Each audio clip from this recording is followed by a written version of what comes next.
Hello, hello, espero que estéis bien. Aquí estamos una vez más en Almería para seguir con nuestros estudios sobre la Confesión de Londres. Estamos ahora en el capítulo 13. La semana pasada hablamos sobre la santificación, tanto definitiva como progresiva, y hoy estamos en clase 13.2, ¿okay? Porque la Confesión de Londres tiene 4 artículos escritos sobre la santificación. Hoy estamos con 13.2, la guerra, ¿okay? Santificación, la guerra. Vamos a ver que la Biblia habla de nuestra santificación en términos militares. En este sentido, un muy buen libro, realmente el tomo clásico sobre la santificación, es este, J. Ceril, Santidad. J. Ceril, Santidad. Me encanta este libro porque está escrito en formato predicación. Y así es mucho más fácil, ¿no? Leer la obra. También Ryle está constantemente aplicando sus enseñanzas a los lectores. Así que J. Ceril, Santidad, buenísimo. Un libro también recomendado por Martin Lloyd Jones. En esta clase tenemos 3 puntos que están ahí en la pantalla. Número 1, veremos que la santificación afecta la totalidad del hombre. Es decir, Dios no solamente santifica nuestro cuerpo, sino también nuestra alma. Número 2, hablaremos de la imperfección, resaltando que en esta vida la santificación es imperfecta. No seremos enteramente santificados hasta la venida de Cristo. Y número 3, veremos la guerra. ¿Okay? La santificación se describe en términos militares. En la Escritura estamos todos metidos en una lucha, en una batalla. ¿De acuerdo? Así que vamos a empezar por el primer punto, número 1, la totalidad. Y aquí tenéis la lectura correspondiente de la Confesión de Londres. Y dice lo siguiente. Esta santificación es por completo, en el hombre en su totalidad. Esta santificación es por completo, es decir, en el hombre en su totalidad. Aquí la Confesión nos enseña que Dios no solamente está interesado en santificar nuestro aspecto espiritual, es decir, nuestra alma, nuestro espíritu. Estos dos términos, por cierto, son intercambiables, el alma y el espíritu. También Dios quiere santificar nuestro cuerpo. O sea, la santificación engloba al hombre en su totalidad, ¿ok? En cuerpo y en alma hemos de aspirar a ser cada vez más santificados. Así que hablamos del cuerpo y hablamos del alma, y dentro del alma hay 3, digamos, componentes principales: los afectos, la mente y la voluntad. Repito, los afectos, la mente y la voluntad. Vamos a empezar hablando por el tema del cuerpo y después sobre estas 3 partes constituyentes del alma. Bien, así que Dios quiere santificarnos en la totalidad de nuestro ser, tanto en cuerpo como en alma. Bueno, el cuerpo. Romanos 6:13 nos llama a presentar nuestros miembros a Dios como instrumentos de justicia. Nuestros dedos, nuestra boca, nuestra lengua, nuestros ojos son para el Señor. Es el deber del creyente santificar su cuerpo por 3 razones. La primera razón: nuestro cuerpo es creación de Dios el Padre, ¿verdad? Dios nos dio nuestro cuerpo, es de Él. Por tanto, ya que el cuerpo no es nuestro, es de Dios, debemos santificar nuestro cuerpo. Razón número 2. Dios el Hijo compró, redimió nuestro cuerpo. O sea, nuestro cuerpo es 2 veces del Señor. Dice 1 Corintios 6, versículo 20, habéis sido comprados por precio. Glorificad pues a Dios en vuestro cuerpo. Y cuando Pablo aquí habla de ser comprados, está hablando de Cristo. O sea, Cristo redime aquello que había sido creado por el Padre, ¿no? Entonces, 1, somos del Padre, el cuerpo es suyo. 2, este cuerpo luego fue comprado por Cristo, por tanto somos doblemente de Dios, y somos triplemente de Dios, porque también 1 Corintios 3:16 dice que nosotros somos templos de Dios y que el Espíritu de Dios mora en nosotros. Por tanto, aquí vemos al Padre, el Hijo y el Espíritu Santo. Nuestro cuerpo es del Padre, nuestro cuerpo es del Hijo, nuestro cuerpo del Espíritu Santo. Consiguientemente, hay que santificar nuestros cuerpos. Debemos presentar nuestros cuerpos como instrumentos de justicia para la alabanza del Señor.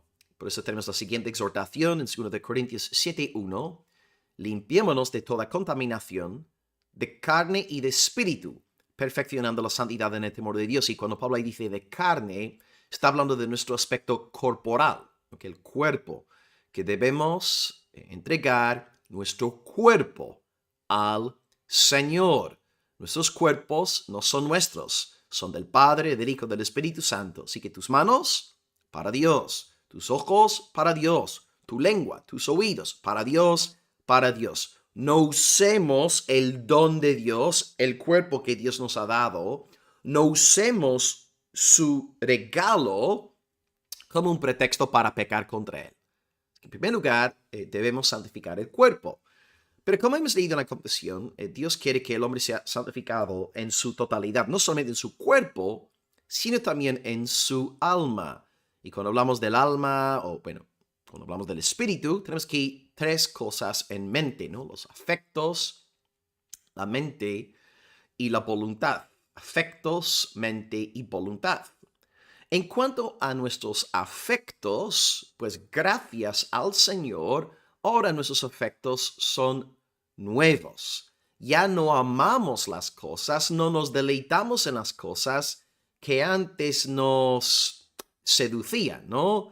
Antes íbamos en pos de las cosas del mundo, amábamos, atesorábamos aquellas cosas, pero ahora entendemos que en el mundo, según 1 de Juan 2:16, todo lo que hay en el mundo es, la vanagloria de la vida, los deseos de los ojos y los deseos de la carne. Nuestros afectos han cambiado, ya no queremos esas cosas. Así que lo que tú y yo debemos hacer, hermanos, es cultivar estos nuevos afectos que el Espíritu Santo ha implantado en nosotros en virtud de nuestra regeneración, ¿cierto? Así que debemos cultivar estos buenos afectos y avergonzarnos de las cosas que antes amábamos, atesorábamos. Así que aléjate de aquellos afectos que tienen que ver con el pecado, los deseos pecaminosos y santifica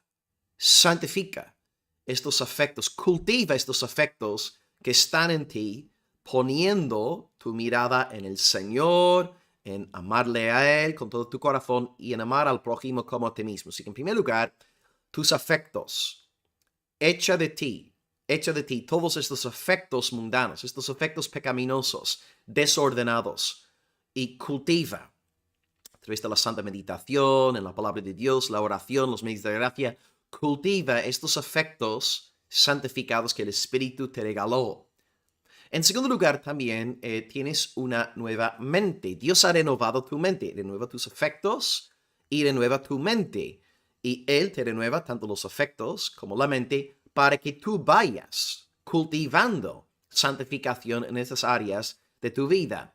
En cuanto a la mente, sabemos que antes de convertirnos al Señor, teníamos, según Pablo, el entendimiento entenebrecido, viviendo ajenos a la vida de Dios por la ignorancia que en nosotros había, ¿no? Es que teníamos una mente entenebrecida, corazón endurecido, llegó el Espíritu de santificación en nuestra mente, nos alumbró, nos iluminó, nos inundó de luz, y ahí comenzamos a entender la gloria de Dios, ¿no? La gloria del Evangelio, la belleza de sus mandamientos, y ahora nuestro intelecto estima que la voluntad de Dios es buena, agradable, perfecta. Para nosotros ahora la voluntad de Dios no es pesada, no es algo fastidioso. A nosotros nos encanta ahora, ¿no?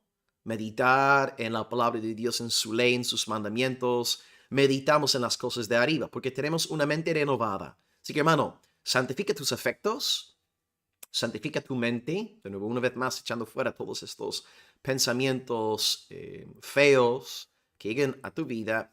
Y en tercer lugar, también tenemos la voluntad. Así que los afectos, la mente, la esfera intelectual, y luego la voluntad. Dios renueva nuestros afectos en la regeneración, renueva nuestra mente en la regeneración y renueva también nuestra voluntad. Dios es quien produce este querer en nosotros, este querer santificado que no se encuentra en los no creyentes. Así que en nuestros afectos nos deleitamos en la ley de Dios, en nuestra mente aprobamos la ley de Dios y en nuestra voluntad deseamos cumplir con la ley de Dios. Y decimos, ¿no? La oración ahí del Padre nuestro, hágase tu voluntad. Ahí está nuestro deseo número 1. Padre, hágase tu voluntad. Hágase tu voluntad en este mundo y hágase tu voluntad a través de mí. Así que gracias a Dios, hermanos, tenemos la renovación de los afectos, la renovación de la mente y la renovación de la voluntad. Ahora nos deleitamos en la palabra de Dios. Ahora nosotros meditamos y aprobamos la palabra de Dios. Y ahora queremos hacer, obedecer, someternos a la palabra de Dios. Y todo gracias a la obra regeneradora de nuestro Dios. Así que Dios nos ha regenerado, nos ha dado nuevos afectos, una nueva mente, una nueva voluntad. Por tanto, cultivemos la santificación en el temor de Dios. Y así nuestra alma será santificada, nuestro cuerpo será santificado y podremos pues andar en la santificación del hombre en su totalidad. Ok, número 2. Por supuesto, aspiramos a ser santificados en cuerpo y en espíritu. Amén. Pero también hay que ser realistas. Porque si no somos realistas, a veces, bueno, podemos destruir los corazones de los hermanos más débiles en la congregación. Y aquí, con mucho realismo, la confesión nos va a decir ahora, en segundo lugar, que nuestra santificación en esta vida siempre es imperfecta.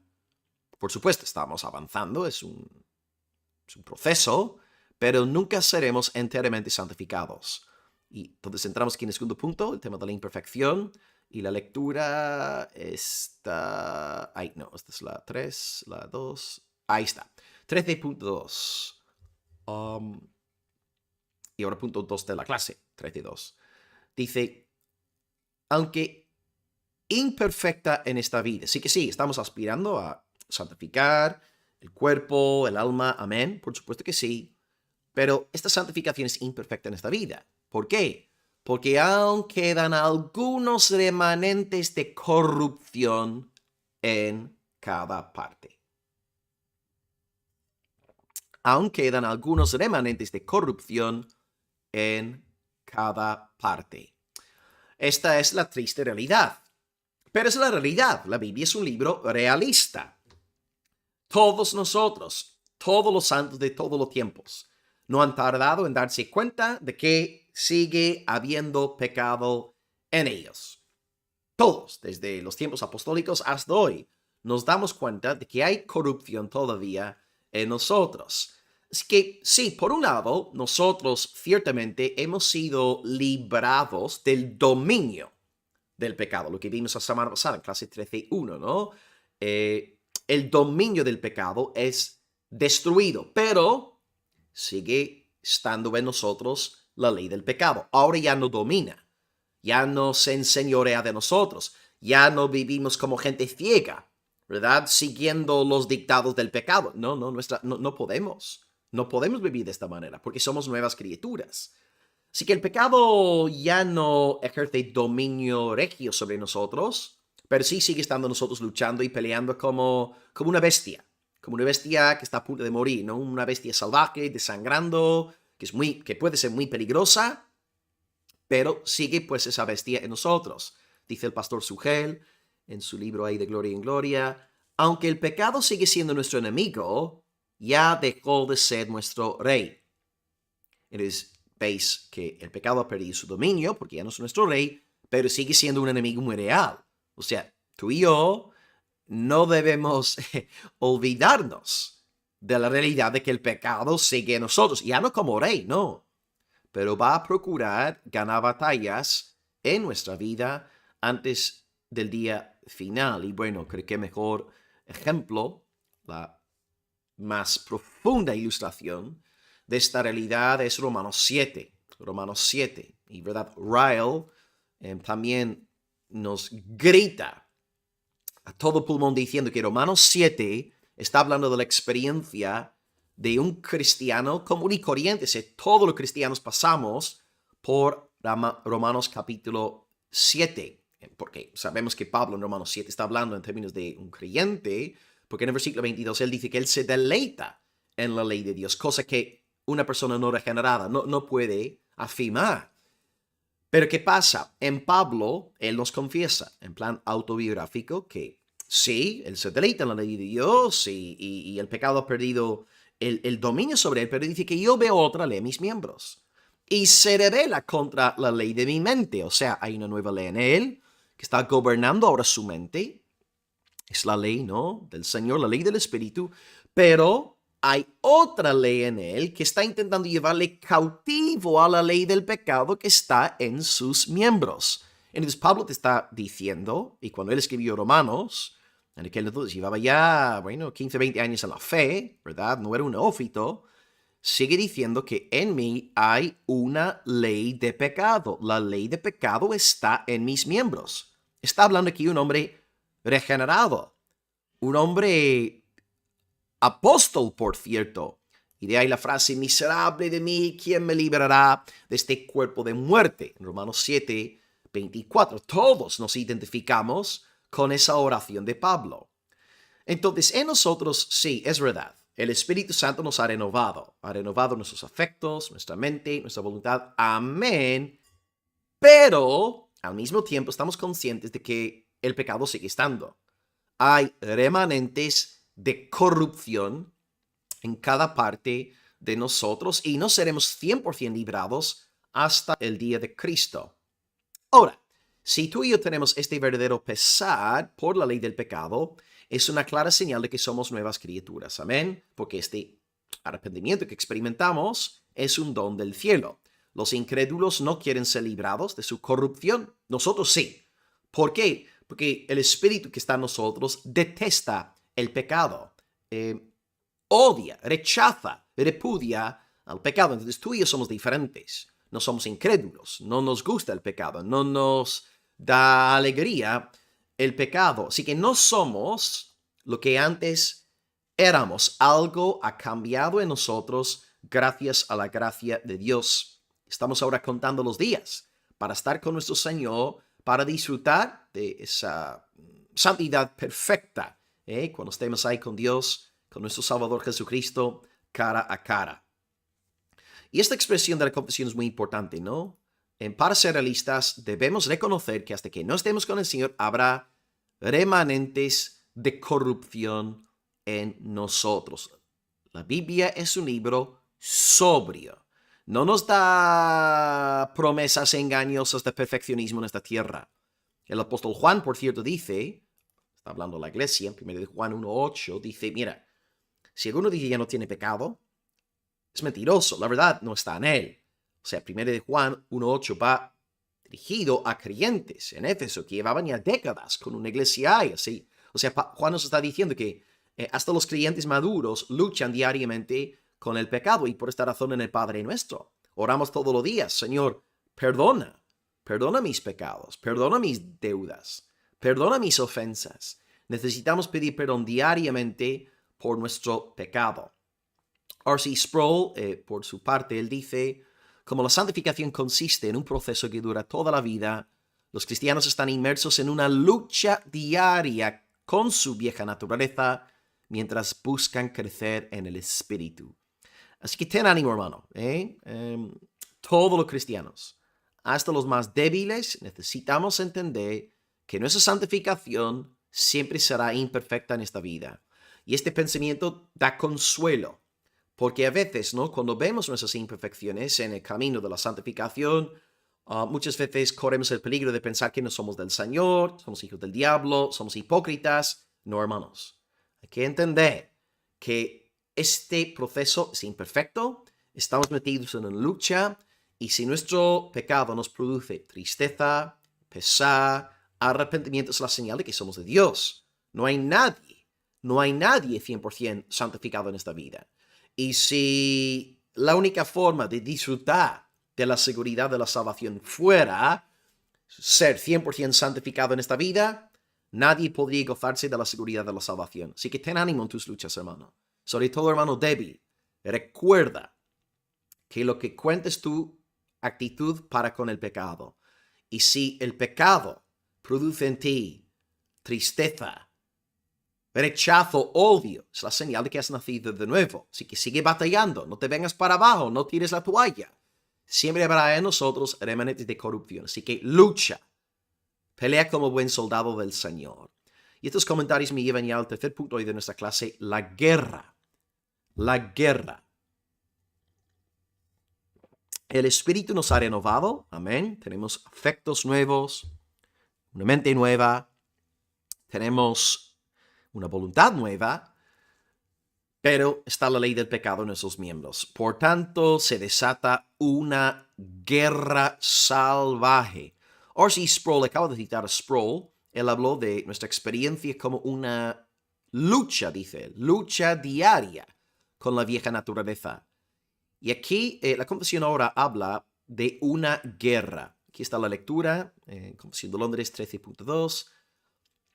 ¿De dónde surge una guerra? O sea que sí, somos nuevos, renovados, amén. Dios está santificando todos los aspectos de nuestra vida, pero la ley del pecado sigue en nuestros miembros. ¿De dónde surge una guerra continua e irreconciliable?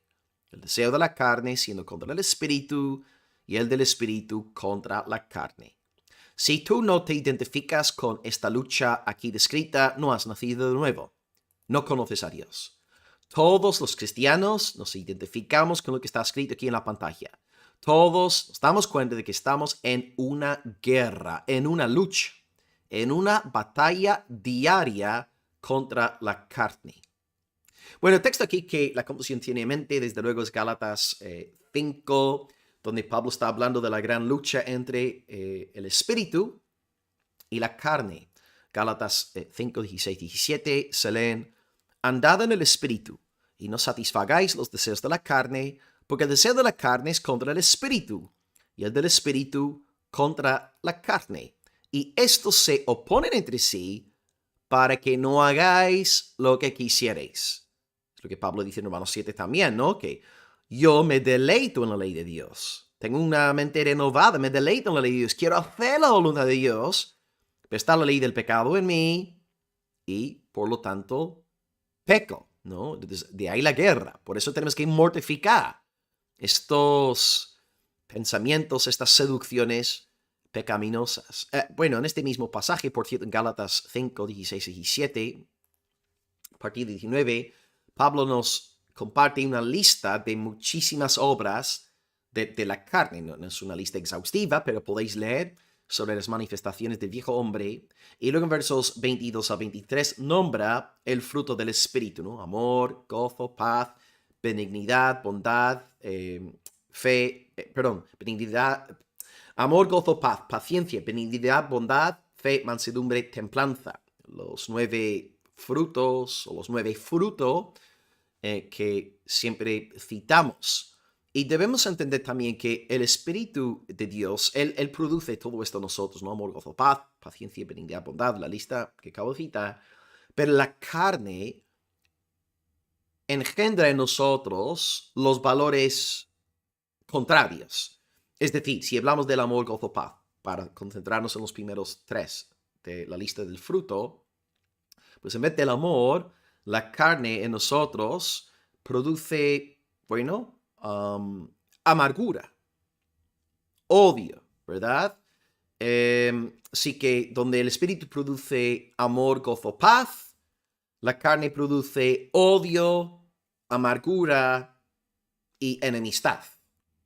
Pero también la carne no solamente produce valores contrarios al fruto, sino que también la carne es muy engañosa. Y lo que procura hacer también es producir un nuevo tipo de amor fundamentado en el egoísmo y la lujuria. Intenta convertir el gozo en una felicidad pasajera basada en cosas mundanas, enteramente mundanas. Y luego la paz. En vez de creer en la paz, que nos llega a través de Cristo, su muerte propiciatoria en nuestro lugar, y ahora el Espíritu nos da paz en Cristo. No, la carne produce una especie de paz falsa, divorciada de Jesucristo como Redentor, ¿no? Y vemos hoy día incluso gente yendo a centros de yoga, intentando cultivar una paz interna sin Jesucristo. ¿Ves? La carne, por un lado, sí es verdad, a veces es más abierta en su oposición al Espíritu, pero también debemos tener cuidado porque la carne es muy sutil. Y la carne también intenta ofrecernos un nuevo tipo de amor, un nuevo tipo de gozo, un nuevo tipo de paz, que no son el amor, el gozo, la paz creados, labrados por el Espíritu Santo en nosotros. Así que cuidado con esto. Por tanto, hermanos, estamos en una guerra. Estamos en una guerra, Gálatas 5, una guerra. Tenemos que luchar contra la carne. Debemos ser soldados. De hecho, Pablo, cuando él estaba a punto de morir, él dice que yo he peleado la buena batalla, he acabado la carrera, he guardado la fe. Y luego le dice al joven pastor de Éfeso, Timoteo, y he subrayado aquí las 3 imágenes que él emplea para que podamos apreciar realmente nuestro llamamiento a ser santificados.